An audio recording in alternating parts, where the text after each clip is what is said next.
தஞ்சாவூர் சத்யா விளையாட்டு மைதானத்தில் முதலமைச்சர் கோப்பைக்கான விளையாட்டுப் போட்டிகளை பள்ளிக்கல்வித்துறை அமைச்சர் அன்பில் மகேஷ் பொய்யாமொழி கேரம்போர்டு மற்றும் வாலிபால் விளையாடி தொடங்கி வைத்தார். கூடுதல் விவரங்களோடு நமது செய்தியாளர் ராஜ்குமார் இணைகிறார். வணக்கம் ராஜ்குமார், விவரம். யோகேஸ்வரி, அதாவது தஞ்சையில் சத்யா விளையாட்டு மைதானத்தில் முதலமைச்சர் கோப்பைக்கான விளையாட்டுப் போட்டியினை கேரம் போர்டு விளையாடியும் வாலிபால் சர்வீஸ் செய்தும் போட்டியினை பள்ளிக்கல்வித்துறை அமைச்சர் அன்பில் மகேஷ் பொய்யாமொழியானது தொடங்கி வைத்தார். பின்பு செய்தியாளர்கள் கேட்ட கேள்விகளுக்கு பதிலளித்த அன்பில் மகேஷ், திருமாவளவன் மது ஒழிப்பு மாநாட்டிற்கு அதிமுகவிற்கு அழைப்பு விடுத்ததோடு திமுகவிற்கு எதிராக செயல்படுவதாக கேட்ட கேள்விக்கு இதற்கு அந்த துறையின் அமைச்சர் பதிலளித்திருக்கிறார்.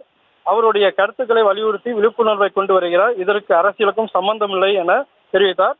பின்பு ஆசிரியர்கள் போராட்டம் குறித்த கேள்வி எழுப்பியதற்கு போராட்டம் நடத்தும் ஆசிரியர்களை அழைத்து பேசியிருக்கிறோம். 31 கோரிக்கைகளில் 12 கோரிக்கைகள் எடுக்கப்பட்டுள்ளது. அதையும் மீறி அவர்களுடைய உரிமைகளை சொல்லி இருக்கிறார்கள். கண்டிப்பாக முதலமைச்சர் கவனத்திற்கு கொண்டு சென்று இருக்கிறோம்.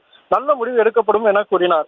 மகாவிஷ்ணு பேசியது போலவே இன்னொரு அமைச்சர் பேசியிருப்பதாக கூறியதற்கு அதை நான் பார்க்கவில்லை எனவும், மகாவிஷ்ணு விவகாரம் நீதிமன்றத்தில் உள்ளது, அவர்கள் பார்த்துக் கொள்வார்கள் என தெரிவித்தார் விளையாட்டுத்துறை அமைச்சர் அன்பில் மகேஷ் பொய்யாமொழி அவர்கள்.